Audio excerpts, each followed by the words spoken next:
The blistering summer sun had already begun its punishing descent upon the dusty streets of Jefferson, Texas, when Penelope Norwood clutched her weathered carpet bag and stepped off the stagecoach. A fine layer of red dust settled on her once elegant navy traveling dress as she surveyed the ramshackle buildings that comprised the main street. Hope dwindled with each passing moment as the reality of her desperate situation took hold. Banished from her Boston home with nothing but a handful of coins and the clothes on her back, all for refusing the marriage her father had arranged to settle his gambling debts. Last stop, Jefferson. The driver called out, already unloading the remaining luggage for the other passengers. Watch your step, miss. Penelope nodded politely, though her throat tightened with unshed tears. Her father's final words still echoed in her mind. You are no longer a daughter of mine. Leave this house and never return. The memory stung as fresh as when the words had first been spoken just 5 days prior. At 22 years old, Penelope had been thrust into a world she knew nothing about, carrying only a hastily packed bag and the education she'd received as a gentleman's daughter. The year was 1875, and the nation was still healing from the wounds of the Civil War. Jefferson, once a bustling river port, had begun its slow decline after the railroads diverted trade elsewhere. Yet it remained one of the larger settlements in East Texas, and Penelope had chosen it based on a vague recollection of her late mother mentioning a distant cousin who had settled there years ago. First time in Jefferson, miss. A gruff voice broke through her thoughts. Penelope turned to find a weathered-looking man with kind eyes watching her from the front of the general store. Yes, sir, I've just arrived. Looking for work or just passing through? He asked, eyeing her carpet bag.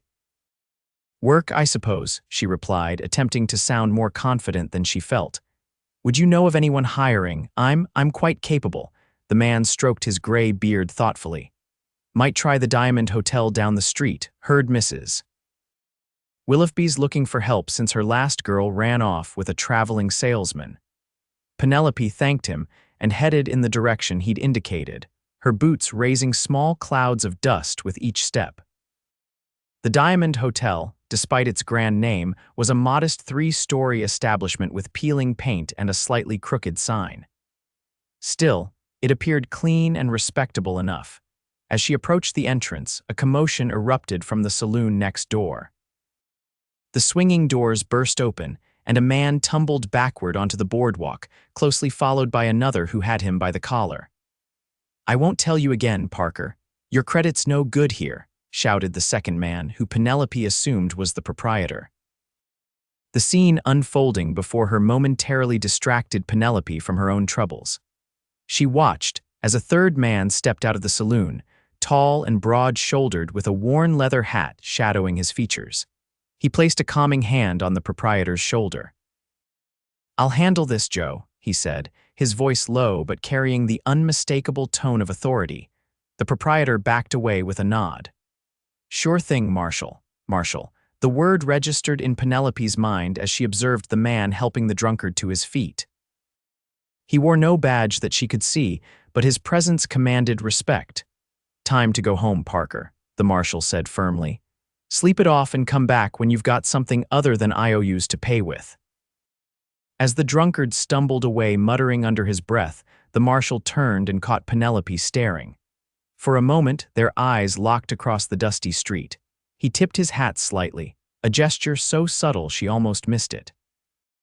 Embarrassed at being caught gawking, Penelope quickly averted her gaze and hurried into the hotel, her heartbeat quickening from more than just the unexpected confrontation.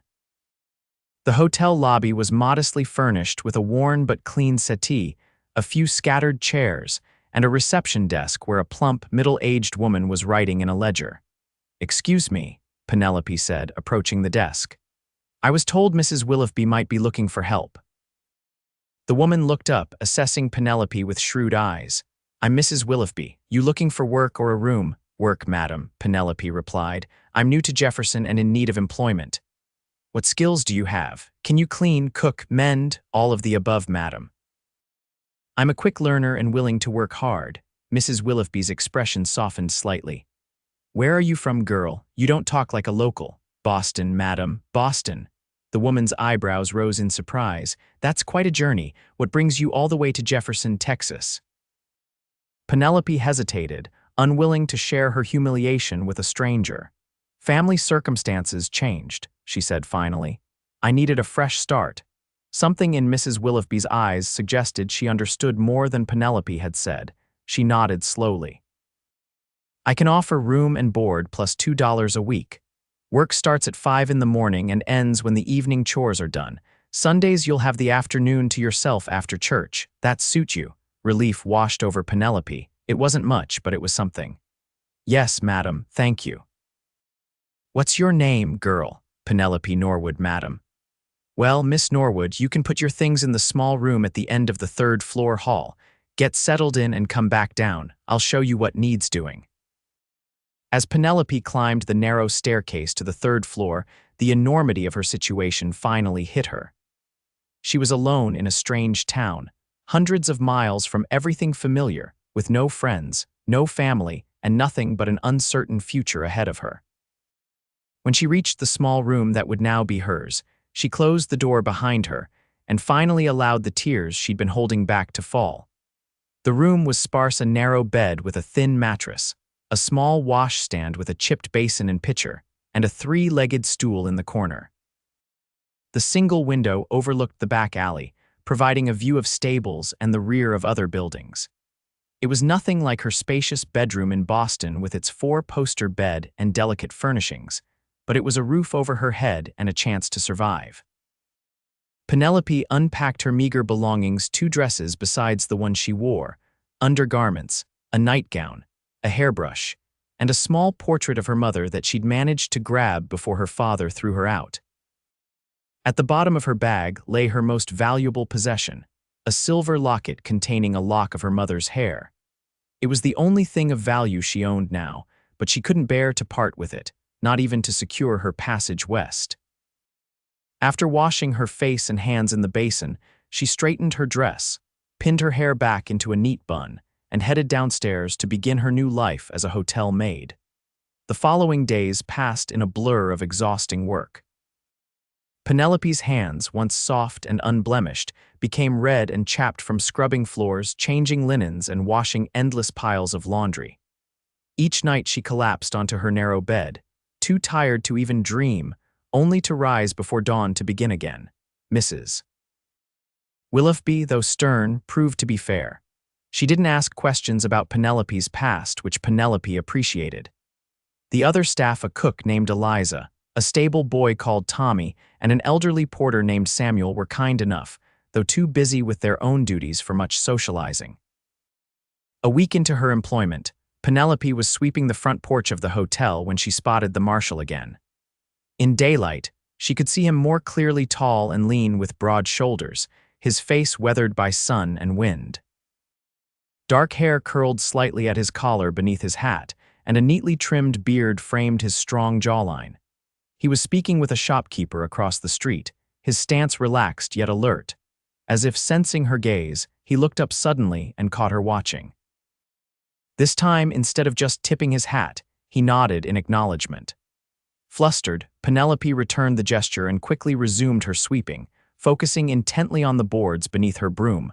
Later that afternoon, as she was helping Eliza prepare dinner for the hotel guests, Mrs. Willoughby appeared in the kitchen doorway. Miss Norwood, I need you to take some clean linens up to room 7. Our guest has extended his stay and requested fresh bedding. Penelope nodded, wiping her hands on her apron. Yes, madam, right away. She gathered the requested items and made her way to the second floor. Room 7 was at the end of the hall, one of the hotel's better accommodations with a view of the street rather than the alley. She knocked politely. Come in, called a deep voice from within. Penelope entered to find the marshal standing by the window, his hat and gun belt set aside on a nearby chair. Up close, she could see that his eyes were a striking shade of blue, like the summer sky over the Atlantic. Oh, she exclaimed, momentarily taken aback. I've brought fresh linens, sir. He smiled, and the expression transformed his serious face, revealing a glimpse of warmth beneath the weathered exterior. Thank you, Miss Norwood, she supplied. Penelope Norwood, Miss Norwood, he repeated. I'm Forrest Hawkins, town marshal. A pleasure to meet you properly, Marshal Hawkins, she said with a slight curtsy, a habit from her previous life that she hadn't quite shaken. Something in his expression shifted as he regarded her more closely. You're not from around here. It wasn't a question, but Penelope answered anyway. No, sir. I arrived from Boston last week. Boston, he echoed, surprise evident in his tone. That's quite a journey for a young lady to make alone. There was no judgment in his voice, merely curiosity, but Penelope still felt her defenses rise. Sometimes circumstances require difficult journeys, he nodded, seeming to accept her vague explanation. Indeed they do. Jefferson is fortunate to have gained such a capable new resident. The pause before capable made Penelope wonder what word he had initially intended to use. She busied herself with setting down the linens to hide the blush she felt creeping up her cheeks. Will there be anything else, Marshal? She asked, maintaining her professional demeanor. No, thank you, he replied. Then, after a brief hesitation, actually, yes. I noticed you reading during your break yesterday. That's not something I see often in these parts. Penelope was surprised he had observed her. She had indeed been reading a worn copy of Pride and Prejudice that Mrs. Willoughby had lent her. I find great comfort in books, she admitted. As do I, he said, gesturing to a small stack of volumes on the bedside table. If you're interested, the town has a small lending library. Nothing like what you'd find in Boston, I'm sure, but Mrs. Dempsey, who runs it, is always happy to see someone who appreciates literature. Thank you, Penelope said sincerely. I'll keep that in mind. A moment of awkward silence stretched between them before Penelope remembered her duties. I should get back to work. Mrs. Willoughby will be wondering where I've gone. Of course, he said, stepping aside to clear her path to the door. Good day, Miss Norwood. Good day, Marshal Hawkins. As she closed the door behind her, Penelope couldn't help but feel that something significant had just transpired, though she couldn't quite put her finger on what it was. The next few weeks settled into a rhythm. Penelope worked diligently at the hotel, slowly gaining Mrs. Willoughby's trust and approval. She took Marshal Hawkins's suggestion and visited the town's small lending library, where she indeed found Mrs. Dempsey to be a kindred spirit who was delighted to discuss books with someone who shared her passion. She saw the marshal occasionally around town, their interactions brief, but increasingly warm. Sometimes he would tip his hat as they passed on the street. Other times they would exchange a few words about a book one or the other was reading. Despite the formality of their conversations, Penelope found herself looking forward to these encounters more than she cared to admit. One evening in late August, as Penelope was returning from the library with a borrowed copy of Wuthering Heights, she noticed a crowd gathering outside the telegraph office. Curiosity drew her closer. What's happening? She asked a woman standing on the edge of the crowd. Stagecoach was robbed about 10 miles out of town, the woman replied. Marshal Hawkins is gathering men to go after the bandits. Penelope's heart skipped a beat. She pushed forward slightly to see Forrest standing on the steps of the telegraph office, addressing a group of determined-looking men. We'll ride out at first light, he was saying. These men are armed and dangerous. I won't ask any man to come who isn't prepared for what might happen. A chorus of voices assured him they were ready. Penelope watched as Forrest's gaze swept the crowd, momentarily lingering when he spotted her. A flicker of something concern perhaps crossed his features before he returned his attention to the volunteers. As the crowd began to disperse, Penelope found herself rooted to the spot, clutching her borrowed book to her chest. Forrest descended the steps and approached her. Miss Norwood, he greeted her. I'm surprised to see you out so late. I lost track of time at the library, she explained, holding up the book. Is it true about the stagecoach robbery? He nodded grimly. I'm afraid so. 2 passengers wounded, though not seriously, thank God. The driver recognized one of the bandits as part of the Blackwater gang. They've been causing trouble across the county for months. Concern must have shown on her face because his expression softened. Don't worry, we'll catch them. Please be careful, she said impulsively, then immediately felt foolish. He was the town marshal, danger was part of his duty. To her surprise, he smiled. I'm always careful, Miss Norwood, but I appreciate your concern. Their eyes held for a moment longer than was strictly proper, and Penelope felt a strange fluttering in her chest. Before she could respond, Mrs. Willoughby's voice cut through the evening air. Penelope, there you are, girl, I was beginning to worry. I should go, Penelope said quietly to Forrest. He nodded. Good night, Miss Norwood. Good night, Marshal, as she hurried to join Mrs. Willoughby. Penelope couldn't shake the feeling that her life in Jefferson was about to become considerably more complicated. The posse was gone for 3 days. During that time, Penelope found herself checking the street more often than necessary, hoping to catch sight of riders returning. Mrs. Willoughby noticed her distraction, but said nothing, merely assigning her tasks that kept her busy and away from windows when possible. On the afternoon of the 3rd day, Penelope was beating rugs in the back alley when she heard hoofbeats on the main street. Abandoning her task, she hurried around to the front of the hotel just in time to see the posse returning. Her eyes immediately sought out Forrest, and her heart sank when she didn't spot him among the dusty, tired men riding into town. Then, at the rear of the group, she saw him. He was slumped slightly in his saddle, his shirt stained with what appeared to be dried blood. Without thinking, she rushed forward. Marshal Hawkins, he looked up at her voice, his face pale beneath the dust and grime. Miss Norwood, he acknowledged weakly. One of the other men, a burly blacksmith named Jenkins, rode alongside him. Marshal took a bullet, he explained to Penelope. Got the gang, though, all 5 of them either dead or headed for trial in Dallas. He needs a doctor, Penelope said urgently. Already sent for him, Jenkins assured her. Should be waiting at the marshal's office. By now, others had gathered around, and several men helped Forrest down from his horse. He winced as his boots hit the ground but remained standing, though Penelope noticed he was leaning heavily on Jenkins. I can walk, he insisted as the men tried to support him. At least let them help you to the doctor, Penelope said, stepping forward. There's no shame in accepting assistance when you need it. Forrest looked at her for a long moment, then gave a slight nod. As always, Miss Norwood, your wisdom is appreciated. As the men led him away toward the marshal's office where the doctor would be waiting, Penelope stood watching, her heart pounding with an emotion she wasn't ready to name. Well now, Mrs. Willoughby's voice came from behind her, making Penelope jump. Seems our marshal has made quite an impression on you. Penelope turned, flustered. I was simply concerned. Anyone would be. Mrs. Willoughby's knowing smile suggested she wasn't convinced. Of course, dear. Now, those rugs won't beat themselves. Over the next week, Penelope heard updates about the marshal's condition through town gossip. The bullet had struck his shoulder but missed anything vital. He was recovering at his small house on the edge of town, with various townspeople checking in on him and bringing meals. Penelope wanted to visit him herself, but hesitated.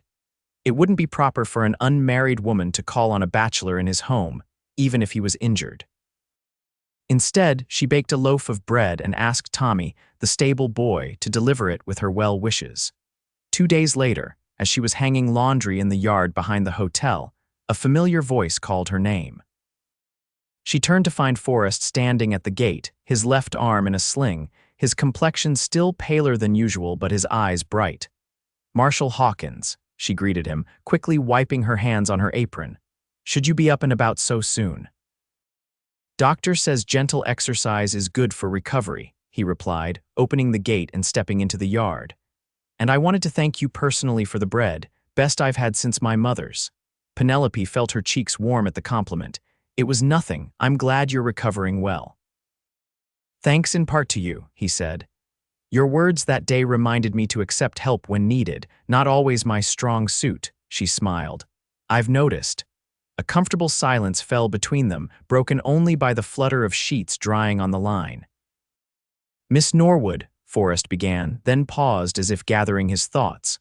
Penelope, I was wondering if you might accompany me to church on Sunday, followed perhaps by dinner at the hotel restaurant, as a proper thank you for your kindness. The invitation took her by surprise.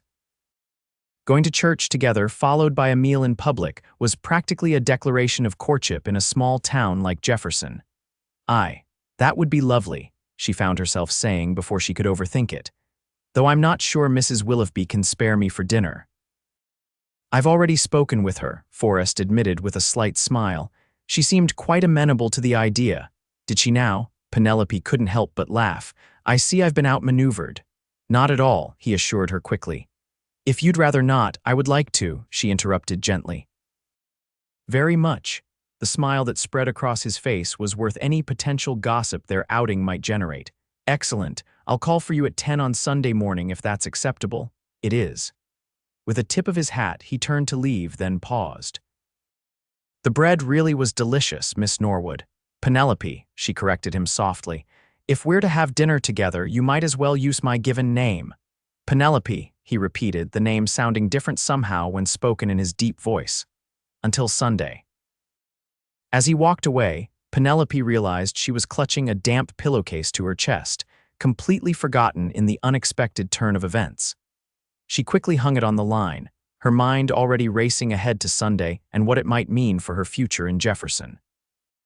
Sunday arrived with clear skies and mild temperatures, a blessing after the previous week's heat. Penelope had spent her Saturday afternoon mending her best dress, a modest blue cotton with lace trim at the collar and cuffs. It wasn't fashionable by Boston standards, but it was the nicest thing she owned now. Mrs. Willoughby had surprised her with the loan of a pretty cameo brooch to complete her ensemble. A lady should look her best when stepping out with a gentleman, she had said with a wink that made Penelope blush. At precisely 10 o'clock, Forrest arrived at the hotel.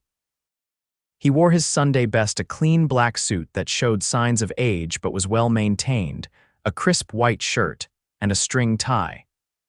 His injured arm was still in a sling, but he had managed to look remarkably presentable despite the handicap.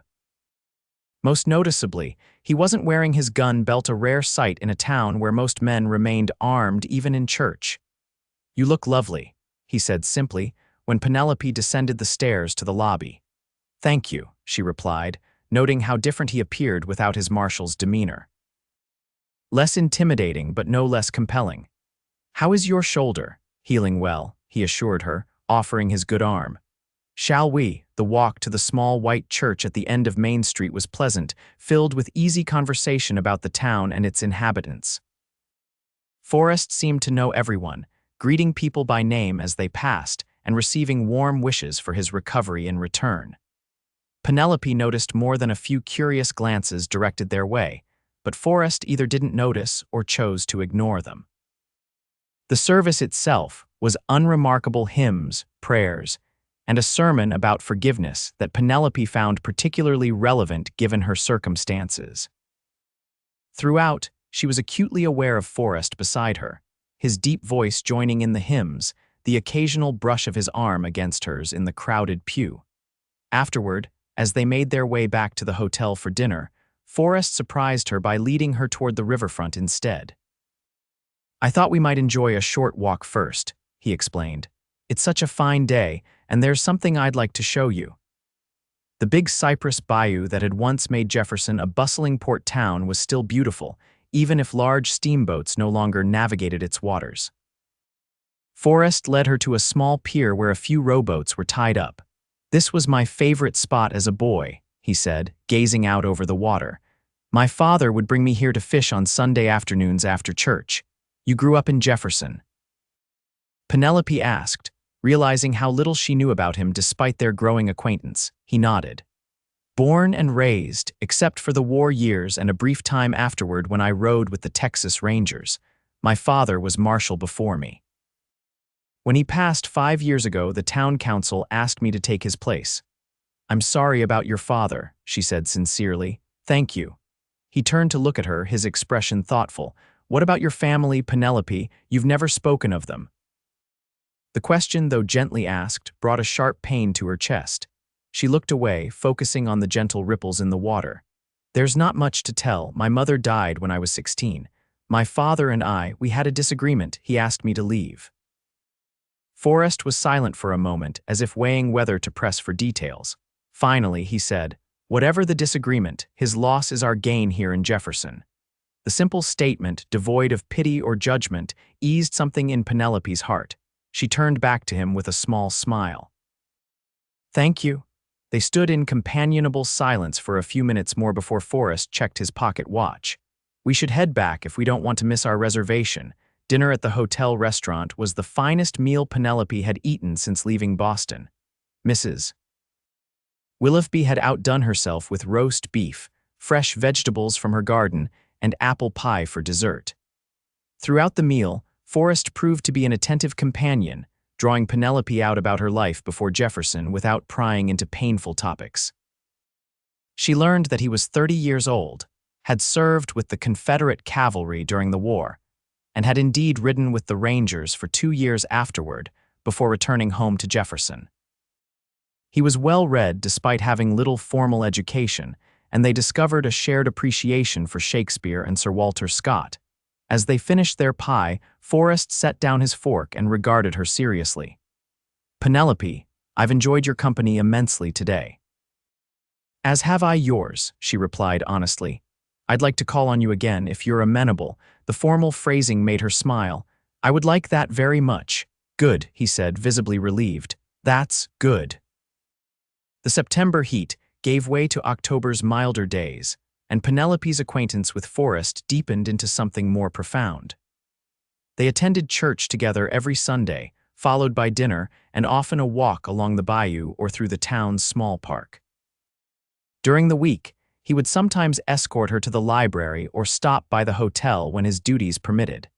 Their conversations ranged from literature to politics, from childhood memories to dreams for the future.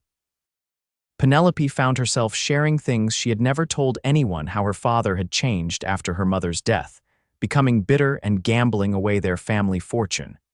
How he had arranged for her to marry an elderly business associate to settle his debts. How she had refused and been cast out for her defiance. Forrest listened without judgment, his quiet support giving her the courage to face her painful past. In return, he shared his own struggles, the nightmares that still plagued him from his war experiences, the weight of responsibility he felt for the town's safety, his regrets about never having a family of his own. By November, it was common knowledge in Jefferson that Marshal Hawkins was courting Miss Norwood. Mrs. Willoughby, pleased with the match, adjusted Penelope's duties to allow her more free time in the evenings. The townspeople, who had come to respect Penelope for her hard work and gentle manner, largely approved of the relationship, though there were always a few gossips who wondered what a Boston lady was really doing in their small Texas town. On a crisp evening in late November, Forrest invited Penelope to dinner at his home, properly chaperoned by Mrs. Willoughby, who discreetly occupied herself with mending in the front room while they sat on the porch. Forrest's house was small but well kept, with a comfortable parlor, a kitchen, 2 bedrooms, and a study lined with bookshelves. The furniture was simple but sturdy, much of it handcrafted by his father, he explained. A stone fireplace dominated the main room, providing warmth against the evening chill. After a dinner that revealed Forrest to be a surprisingly competent cook, they sat on the porch swing, wrapped in blankets against the cool night air. The stars spread out above them in a brilliant canopy, more visible here than they had ever been in Boston. "I never tire of this view," Forrest said softly, his arm around Penelope's shoulders. "Makes a man feel small and significant all at once." "How so?" she asked, leaning comfortably against him. "Small because those stars have been shining for longer than we can imagine. Significant because we're here to witness their beauty." Penelope smiled, touched by his unexpected poetry. "I never thought I'd find such beauty in Jefferson when I first arrived. I was so lost, so afraid."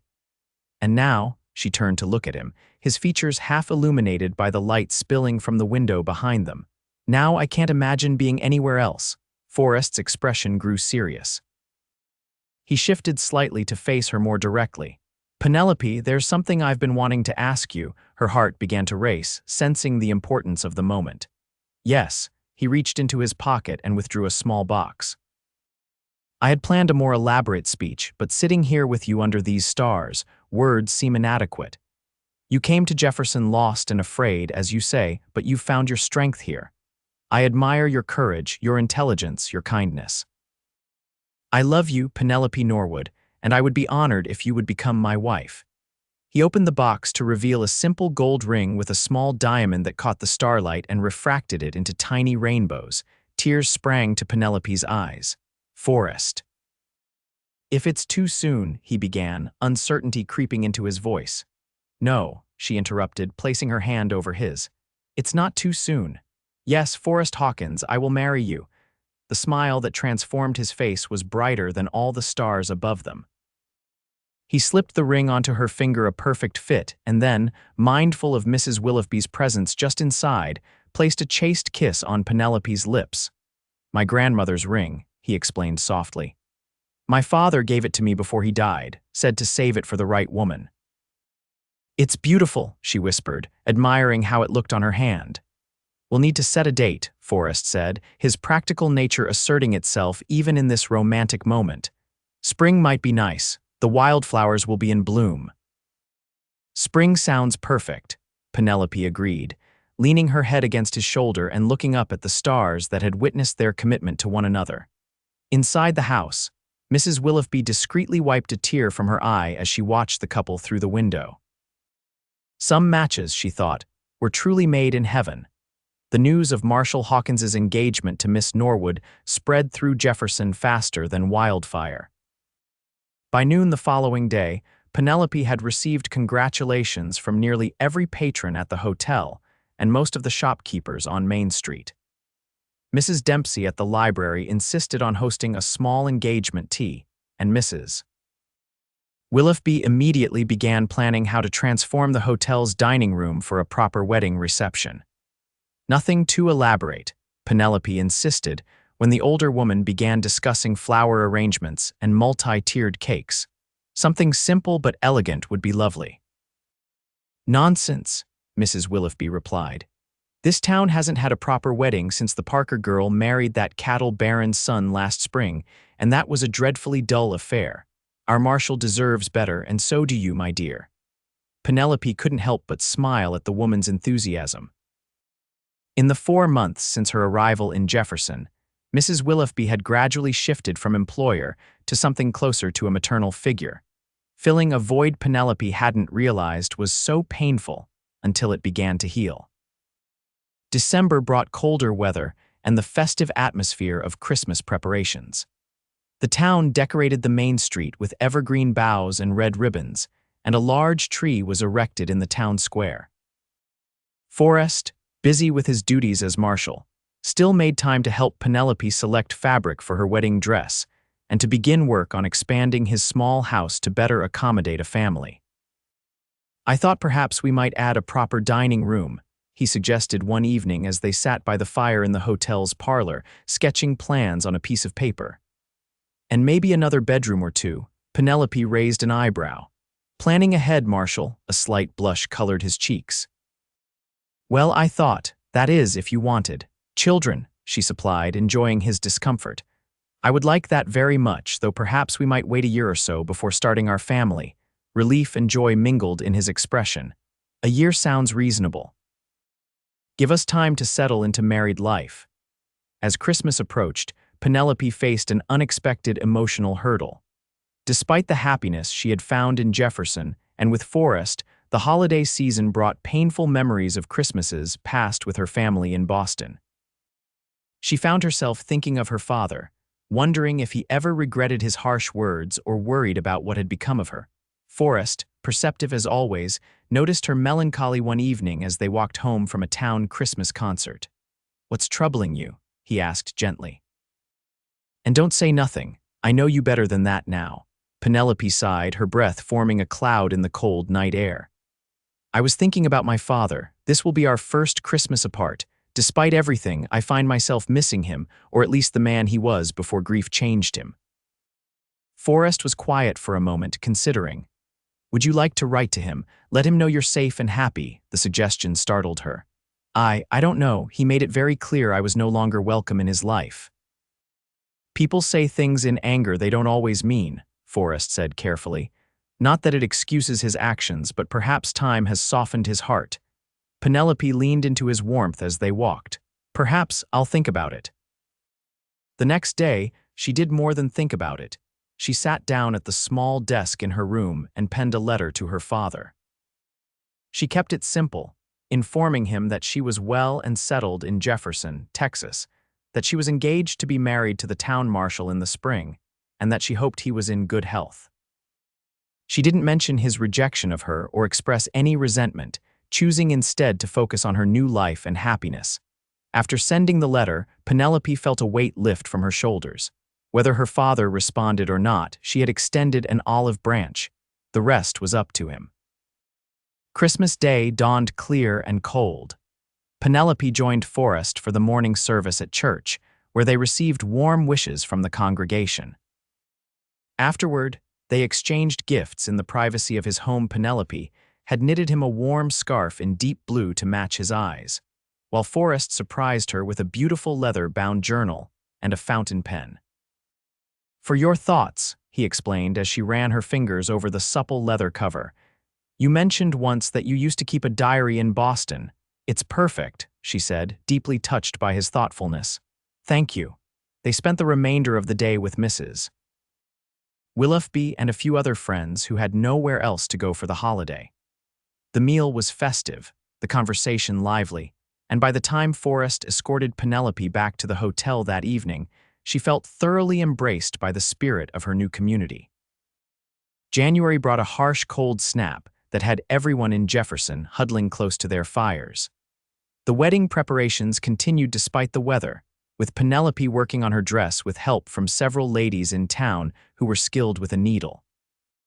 The design was simple but elegant, a cream-colored satin with lace overlay on the bodice and a modest train.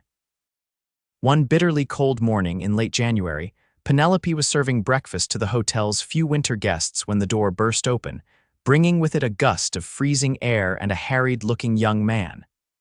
"Telegram for Miss Penelope Norwood," he announced, scanning the room. Penelope stepped forward, her heart suddenly racing. "I'm Miss Norwood." He handed her a yellow envelope. "Just came in, miss." With trembling fingers, Penelope opened the telegram. The brief message inside caused her to sway slightly where she stood. "Received your letter. Stop coming to Jefferson. Stop. Arrive February 3rd. Stop. Father Penelope." Mrs. Willoughby's concerned voice broke through her shock. "What is it, dear?" "Bad news, my father," Penelope managed to say. "He's coming to Jefferson." The news of Edmund Norwood's impending arrival threw Penelope into a tailspin of emotions. Joy at the prospect of reconciliation warred with fear that he might still disapprove of her choices and anxiety about how Forrest would react to meeting the man who had cast her out. When she shared the telegram with Forrest that evening, his reaction was measured but supportive. "How do you feel about seeing him again?" he asked, his primary concern clearly for her emotional well-being. "Nervous," she admitted. "Hopeful but wary. I don't know what to expect. The father I knew in Boston would never have traveled all this way just to see me, especially not in winter." Forrest nodded thoughtfully. People can change, especially when faced with the consequences of their actions. Perhaps losing you made him realize what truly matters. "Or perhaps he's come to try to take me back to Boston," Penelope said, voicing her deepest fear. "Maybe he's found another wealthy old man for me to marry." "Do you want to go back?" Forrest asked quietly, a hint of vulnerability in his question. Penelope's answer was immediate and firm. "No, my life is here now with you. Nothing he could say would change that." Relief softened Forrest's features. He took her hand, his thumb brushing over the engagement ring. "Then we'll face him together. Whatever his intentions, you're not alone this time." The days leading up to February 3rd passed in a blur of preparation. Penelope insisted on having her father stay at the hotel rather than in her small room, and Mrs. Willoughby promised to give him their best available accommodation.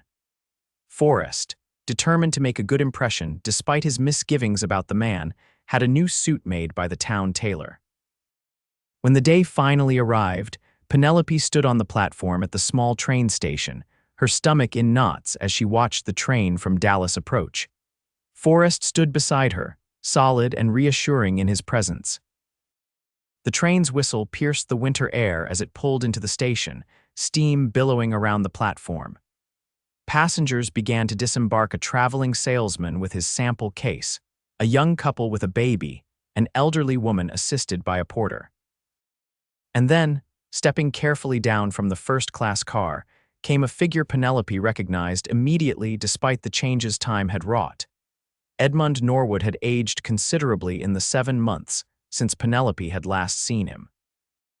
His once robust frame seemed diminished, his shoulders slightly stooped, his face more lined. His hair, previously only streaked with gray, was now almost entirely silver. But his bearing still reflected the proud Boston businessman he had been, his clothes impeccably tailored despite the rigors of travel. "Father," Penelope called, stepping forward. Edmund turned at the sound of her voice, his expression difficult to read. For a moment, he simply stared at her, as if confirming she was real and not an apparition. Then, to Penelope's shock, his stern facade crumbled. In 3 quick strides, he closed the distance between them and enfolded her in an embrace. "Penelope," he said, his voice rough with emotion. "My dear girl." Too stunned to respond immediately, Penelope eventually returned the embrace, tears welling in her eyes. This was not the cold, angry father who had banished her from his home. This was the father she remembered from her childhood, before grief and bitterness had hardened him. When they finally separated, Edmund held her at arm's length, examining her face. "You look well," he said. "Better than well. There's a light in your eyes I haven't seen in years." "I am well, father," she confirmed. "Very well indeed." She turned slightly, gesturing to Forrest, who had remained respectfully a few steps away. "May I introduce Marshal Forrest Hawkins, my fiancé?" Edmund's gaze shifted to Forrest, assessing the tall man in his new suit and polished boots. "Marshal," he acknowledged with a slight nod. "Mr. Norwood," Forrest replied, stepping forward to offer his hand. "Welcome to Jefferson." The handshake that followed was brief but civil, both men clearly sizing each other up. "I've arranged for you to stay at the Diamond Hotel where I work," Penelope explained as they collected Edmund's luggage. "It's the finest accommodation in town." "You work at a hotel?" Edmund asked, surprise evident in his tone. "Yes, father," Penelope replied, a hint of defiance creeping into her voice. "I've been earning my own living since arriving in Jefferson." Instead of the disapproval she expected, Edmund nodded slowly. "I see. Well, I look forward to hearing all about your new life here." The walk to the hotel was filled with awkward small talk about Edmund's journey and the unusually cold winter. Forrest carried the heaviest of the luggage, while Penelope and her father walked side by side, the gap of 7 months and hundreds of miles still palpable between them. At the hotel, Mrs. Willoughby greeted Edmund with the perfect blend of deference and warmth that had made her establishment successful. She showed him to a comfortable corner room on the 2nd floor, promising that tea would be served in the parlor once he had refreshed himself from his journey. Alone in the parlor, waiting for Edmund to join them, Penelope turned to Forrest with worry in her eyes. "He's different," she said. "Something's changed him." "People rarely undertake such journeys without good reason," Forrest replied, taking her hand. "Give him time to explain." When Edmund joined them 20 minutes later, looking somewhat revived after washing away the dust of travel, the 3 sat down to tea served by Mrs. Willoughby herself, who then tactfully withdrew to give them privacy. For a moment, silence reigned as Edmund stirred sugar into his tea. Finally, he set down his spoon and looked directly at his daughter. "I owe you an apology, Penelope," he said simply. "What I did was unforgivable." Penelope nearly dropped her teacup in surprise. In all her imaginings of this reunion, she had never expected her proud father to begin with an apology. "After you left," Edmund continued, "I told myself you would come crawling back within days, that you would realize you couldn't survive without my support. When weeks passed with no word, I convinced myself it was for the best, that you were stubborn and ungrateful." He paused, his gaze dropping to his hands.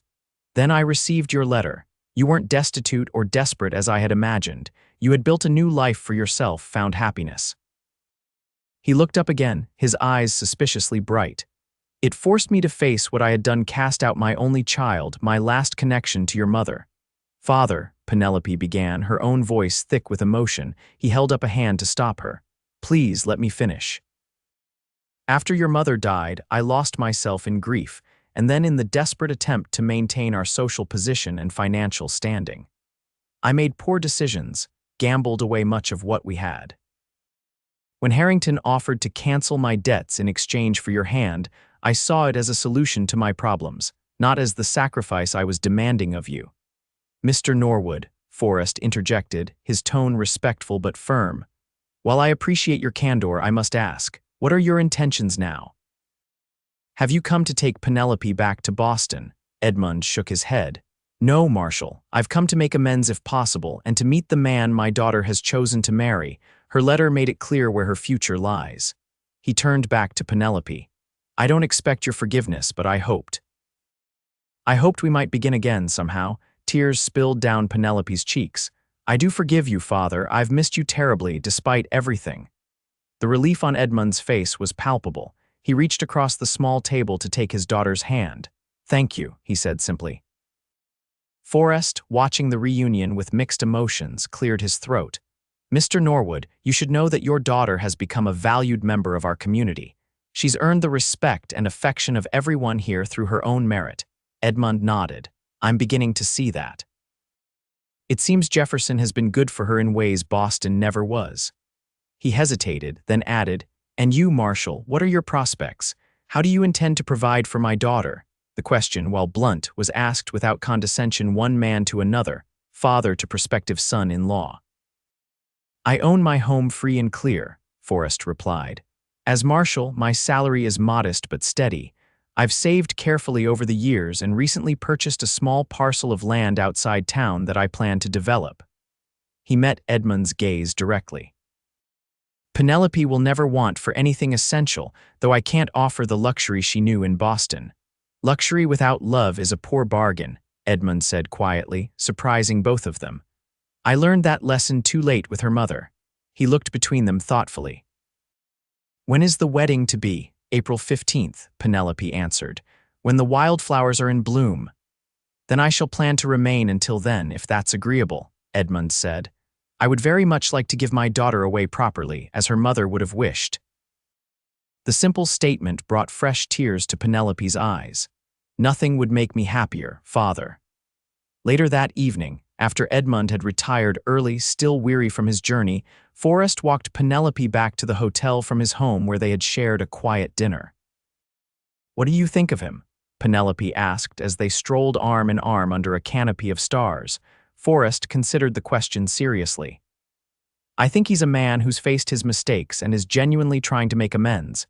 There's a humility to him now that suggests true remorse. I never expected this, she admitted. I thought perhaps he might acknowledge me again, but this complete reversal. She shook her head in wonder. Losing you was clearly a wake-up call, Forrest said. Sometimes we don't realize what we have until it's gone. Penelope leaned against him as they walked. I'm glad he's here, though it complicates things. How so? Well, for one thing, Mrs. Willoughby will insist on an even grander wedding now that my father will be giving me away, she said with a small laugh. Forrest groaned good-naturedly. As long as I get to marry you, they can decorate the entire town if they want. And for another, Penelope continued more seriously, I'll need to balance my time between you and my father in the coming weeks. I don't want either of you to feel neglected. I think we can manage, Forrest assured her. After all, he's traveled a long way to get to know the woman his daughter has become, and I'd like to get to know the man who raised such an extraordinary woman despite his recent lapse in judgment. Penelope stopped walking and turned to face him, her expression serious in the moonlight. Have I told you today how much I love you, Forrest Hawkins? He pretended to think about it. Not since lunch, I believe. Well, I do, she said, rising on tiptoe to kiss him softly. More than I ever thought possible. And I love you, he replied when they parted. More than this town, more than my duty, more than life itself. The sincerity in his voice left no room for doubt. As they resumed their walk toward the hotel, Penelope reflected on the strange and winding path that had led her to this moment, from despair to hope, from rejection to acceptance, from isolation to belonging. Whatever the future held, she would face it with Forrest by her side and the hard-won wisdom that sometimes, being cast out was the first step toward finding one's true home. The following weeks brought a gradual thawing in the relationship between Edmund and Forrest. Initially wary of each other, the two men found common ground in their shared concern for Penelope's happiness. Edmund began accompanying Forrest on his morning rounds of the town, using the time to learn more about Jefferson and the man his daughter had chosen. For his part, Forrest showed remarkable patience with Edmund's occasional Boston snobbery, recognizing it as the product of a lifetime in a very different society rather than deliberate condescension. By the third week of Edmund's stay, they had established a comfortable rapport, even taking to playing chess in the evenings at Forrest's home while Penelope worked on her wedding dress nearby. February gave way to March, bringing milder temperatures and the first hints of spring. Wedding preparations intensified, with Mrs. Willoughby enlisting half the town's ladies to help with decorations, food, and all the myriad details that went into creating a memorable celebration. Edmund, to everyone's surprise, proved eager to contribute both financially and practically to the wedding plans. He arranged for a magnificent wedding cake to be prepared by a renowned baker in Dallas, and personally selected the finest wine available in East Texas for the reception. "It's not what you would have had in Boston," he acknowledged to Penelope one afternoon as they walked along the bayou, "but I want your day to be special." "It already is, Father," she assured him. "Having you here is what matters, not fancy cakes or imported wine." Edmund smiled, the expression transforming his once stern features. "You sound like your mother. She always had a way of seeing past the trappings to what truly mattered." "Tell me about when you met her," Penelope requested, realizing how rarely her father had spoken of her mother since her death. Edmund's eyes took on a distant look. "It was at a summer garden party in Newport. She was the daughter of a professor, educated but not wealthy, definitely not the match my parents had envisioned for me. But she had such life in her, such genuine curiosity about everything and everyone. Next to her, all the society debutantes seemed like pale imitations of real women." "How did you convince your parents to accept the match?" "I didn't," Edmund admitted with a rueful smile. "I defied them. We eloped. My father threatened to disinherit me, though he eventually relented when you were born." He glanced at Penelope, regret clear in his expression. "I forgot that lesson when it was my turn to accept your choice. History has a way of repeating itself, it seems." "But with a different ending this time," Penelope pointed out gently. "Indeed, a much better ending, I hope." As the wedding day approached, an unexpected complication arose. A series of cattle rustlings in the county required Forrest's attention, forcing him to spend several days pursuing the thieves with a posse of local ranchers. He returned just 4 days before the wedding, tired but successful, the rustlers caught and the stolen cattle recovered. "I was beginning to worry you'd found something more exciting than marrying me," Penelope teased as she tended to a small cut on his temple that evening. "Never," he replied with feeling. "Though I admit I'll be glad when this marshal's badge belongs to someone else and I can focus on being a husband instead." This comment caught Penelope by surprise. "You're planning to give up being marshal?" Forrest looked equally surprised at her reaction. "I thought we'd discuss this." "Not immediately, but yes, once we start our family. The hours are too unpredictable, the risks too great for a family man." "But you love your work," Penelope protested. "I would never ask you to give it up." "You didn't ask," he said simply. "I decided." There are other ways to serve the community that don't involve facing down armed men on a regular basis. Mayor Townsend has been after me to consider running for county judge when Judge Peterson retires next year. "A judge?" Penelope considered the idea. "You would be excellent at that." "It's just a possibility," Forrest said. "We have time to figure it out. The important thing is that I've caught our cattle rustlers in time to marry you on Saturday." The jest successfully lightened the mood, but later that night, as Penelope prepared for bed in her small room at the hotel, she found herself reflecting on Forrest's willingness to change his life's path for their future together. It was a profound demonstration of his commitment, one that moved her deeply and reinforced her certainty that she had found a true partner in life. April 15th dawned clear and perfect, as if nature itself approved of the union about to take place. The wildflowers Forrest had promised were indeed in bloom, carpeting the meadows around Jefferson in vibrant blues, yellows, and reds. Mrs. Willoughby had arranged for bouquets of these native blooms to decorate the church and hotel, their natural beauty requiring little embellishment.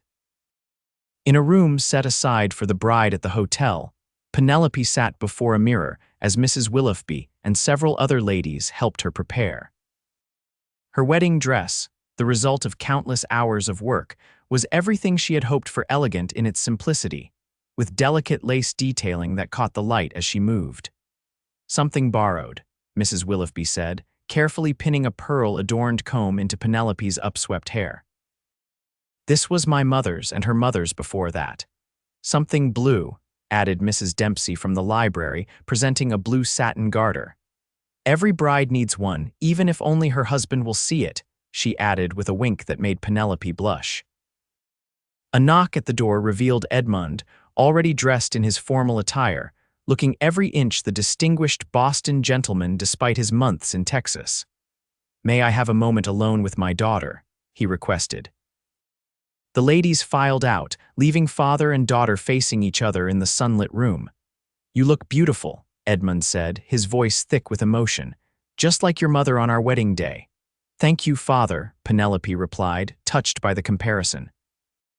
Edmund reached into his pocket and withdrew a velvet box. "This is something old," he said, opening it to reveal a stunning pearl necklace.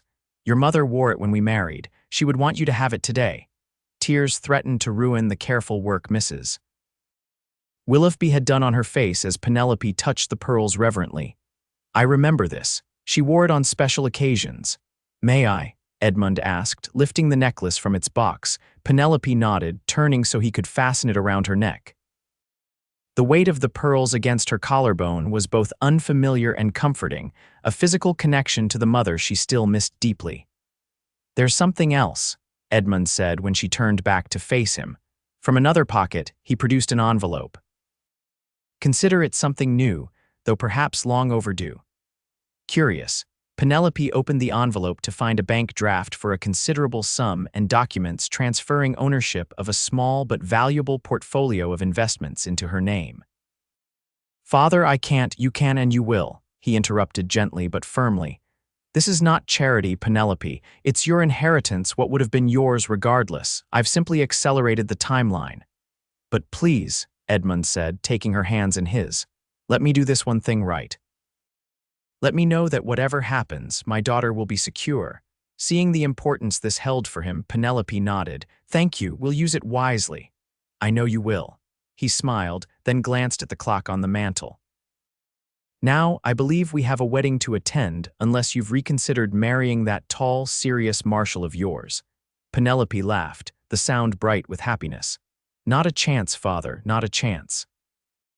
The First Baptist Church of Jefferson was filled to capacity when Penelope arrived with her father. It seemed the entire town had turned out for the occasion, along with ranchers and farmers from the surrounding countryside. The simple wooden building had been transformed with wildflowers and ribbons, sunlight streaming through the windows to create patterns on the worn floorboards. At the altar stood Forrest, looking more handsome than Penelope had ever seen him in his new suit, his usually unruly hair tamed for the occasion. Beside him was Deputy Collins, serving as best man. When the small organ began to play and all heads turned toward the door, Forrest's eyes found Penelope, and the love she saw there nearly took her breath away. The ceremony itself was brief but meaningful, the minister's words about commitment, partnership, and faith resonating deeply with both bride and groom. When it came time for the vows, Forrest's strong voice carried throughout the church without wavering. "I, Forrest James Hawkins, take thee, Penelope Grace Norwood, to be my wedded wife, to have and to hold from this day forward, for better, for worse, for richer, for poorer, in sickness and in health, to love and to cherish, till death do us part." Penelope's response, though softer, was equally firm and certain. "I, Penelope Grace Norwood, take thee, Forrest James Hawkins, to be my wedded husband, to have and to hold from this day forward, for better, for worse, for richer, for poorer, in sickness and in health, to love and to cherish, till death do us part." The exchange of rings, Penelope's engagement ring now joined by a simple gold band, and a matching one for Forrest sealed their promises to one another. When the minister finally pronounced them husband and wife and invited Forrest to kiss his bride, the church erupted in cheers and applause. The reception at the Diamond Hotel was everything Mrs. Willoughby had promised: festive, elegant within the constraints of a frontier town, and filled with goodwill from the community that had embraced Penelope as one of their own. The dining room and adjacent parlor had been cleared to create space for dancing, with tables laden with food and drink around the perimeter. Edmund, having arranged for a small orchestra from Dallas to provide music, opened the dancing by leading his daughter in a traditional father-daughter dance. As they moved across the floor, he leaned close to whisper, "Your mother would be so proud of the woman you've become." "I hope so," Penelope replied, her heart full. "I know so," Edmund assured her. Then, with a smile, he added, "I believe your husband is getting impatient to claim his dance." Indeed, Forrest was watching them with barely concealed eagerness. When Edmund gracefully surrendered Penelope to him, the newlyweds began their first dance as husband and wife to the strains of a romantic waltz. "Mrs. Hawkins," Forrest said softly as they moved together, his hand warm at her waist. "I like the sound of that." "As do I, Mr. Hawkins," she replied, leaning closer than propriety might strictly allow, "though I may need time to get used to answering to it." "We have all the time in the world," he assured her, his eyes never leaving hers. The celebration continued well into the evening with speeches, toasts, and more dancing than Jefferson had seen in years. As the night grew late, Forrest and Penelope finally made their escape, leaving amid a shower of flower petals and well wishes from their friends and neighbors. A buggy decorated with wildflowers and ribbons awaited them, ready to take them to Forrest's home, now their home for their first night as husband and wife. As they drove through the quiet streets, Penelope leaned against Forrest's shoulder, contentment washing over her. "Happy, Mrs. Hawkins?" he asked, pressing a kiss to her temple. "Happier than I ever imagined possible," she replied honestly. "And you? I have everything I could ever want right here," he said, his arm tightening around her. The house, when they arrived, had been prepared by friends, a fire laid in the hearth, fresh flowers in vases, and the bedroom made up with new linens that had been among their wedding gifts. The ordinary home seemed transformed, not by any dramatic changes, but by the knowledge that it was now theirs to share. Later, as they lay together in the quiet darkness, Forrest's heartbeat steady beneath Penelope's cheek, he spoke softly into the night.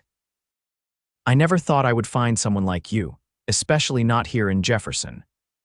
When you stepped off that stagecoach last summer, so clearly out of place yet determined to make your way, something inside me recognized you even then."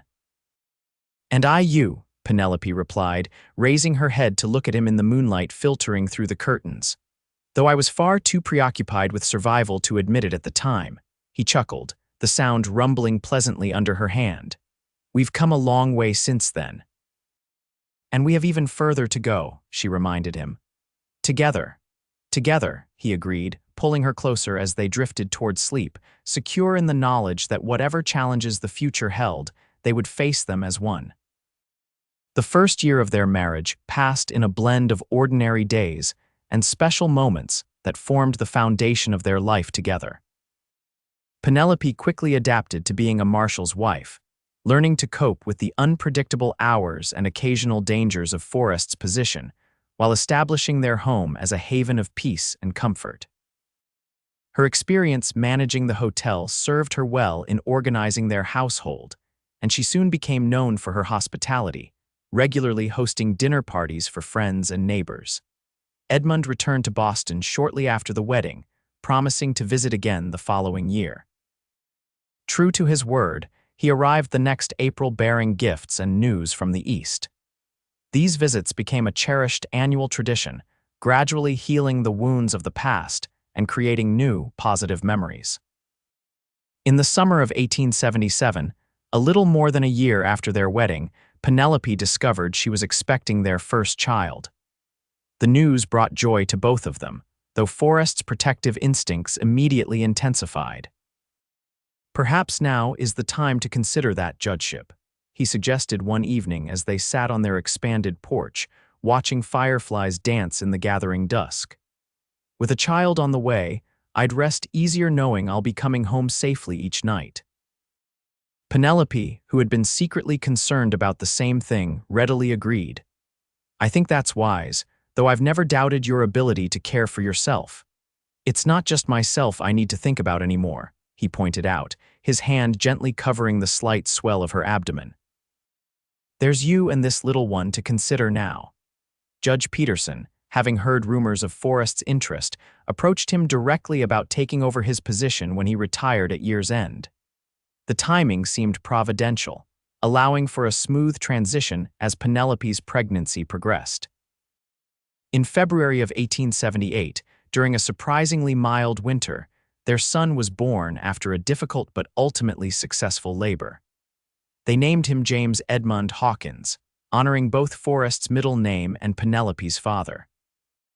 The birth of their son coincided with Forrest's official appointment as county judge, marking a new chapter in their lives. Edmund made a special trip from Boston to meet his grandson, arriving with a trunk full of gifts and a portrait of Penelope's mother to hang in the nursery.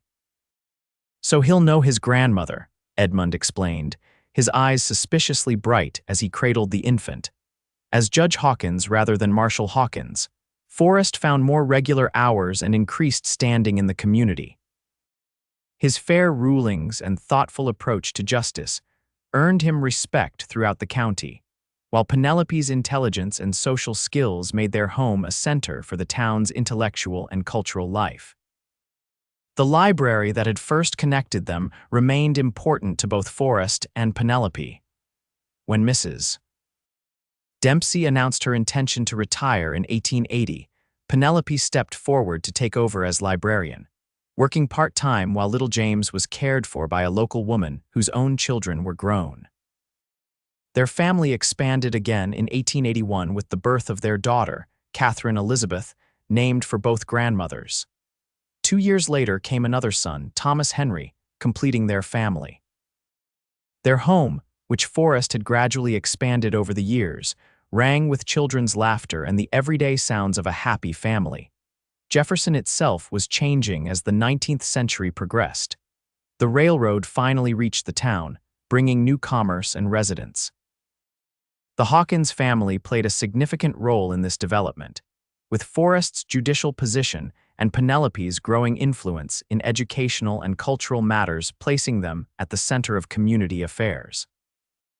In 1885, 10 years after Penelope had first arrived in Jefferson, the town celebrated its centennial with a grand festival.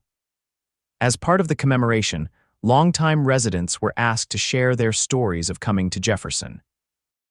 Penelope, now a respected figure in the community, was invited to speak about her journey from Boston debutante to Texas frontier wife. Standing before her friends and neighbors in the town square, with Forrest and their 3 children watching proudly, Penelope reflected on the strange and wonderful path her life had taken. 10 years ago, I stepped off a stagecoach onto this very street, banished by my family with nothing but a carpet bag and desperate hope, she began. I was lost, afraid, and utterly alone. What I didn't know then was that I had actually found my way home. She smiled at Forrest, the love between them as strong as ever despite the passing years. Jefferson gave me not just shelter but purpose, not just work but community. And most precious of all, it gave me love, a husband who saw value in me when I had been deemed worthless, children who fill our home with joy, and friends who have become like family. Her gaze swept the crowd, recognizing so many faces that had become dear to her over the years. Mrs. Willoughby, now retired but still spry. Mrs. Dempsey, who had trusted her with the precious books that had been a lifeline. Tommy, the former stable boy who now ran the livery and was courting a pretty schoolteacher, and so many others who had welcomed her into their community. They say home is where the heart is, Penelope continued. My heart is here in Jefferson with all of you, and though my journey began in sorrow, I wouldn't change a single step of the path that led me here, to this place, to this life, to this family I cherish above all else. The applause that followed her speech was warm and genuine, but it was the embrace from Forrest and their children afterward that truly mattered to Penelope. As they walked home together, 7-year-old James running ahead, 4-year-old Catherine holding her father's hand, and 2-year-old Thomas perched on Penelope's hip, she felt a contentment so complete it almost overwhelmed her. That evening, after the children were asleep, Forrest found Penelope sitting on their porch swing, gazing at the stars that had witnessed their first commitment to one another so many years before. "What are you thinking about?" he asked, settling beside her and taking her hand in his, the gesture as natural as breathing after a decade together. "About how endings can be beginnings," she replied, leaning against his shoulder. "When my father cast me out, I thought my life was over. I couldn't see that it was just starting." Forrest nodded, understanding as he always did. "Life has a way of working out, though rarely in the way we expect." "Rarely indeed," she agreed with a soft laugh. If someone had told that frightened young woman from Boston that in 10 years she would be a judge's wife with 3 beautiful children, living happily in a Texas town she'd never heard of, she would have thought them mad. "And yet here we are," Forrest said, his arms sliding around her shoulders to draw her closer. "Here we are," Penelope echoed, turning her face up to his. "Exactly where we're meant to be." As Forrest leaned down to kiss her, the stars continued their eternal dance overhead, witnesses to a love that had begun against all odds and flourished in the fertile soil of understanding, respect, and unwavering commitment. The journey that had started with rejection and despair had led to a life richer and more fulfilling than Penelope had ever dared to dream, a testament to the truth that sometimes the hardest endings can lead to the most beautiful beginnings.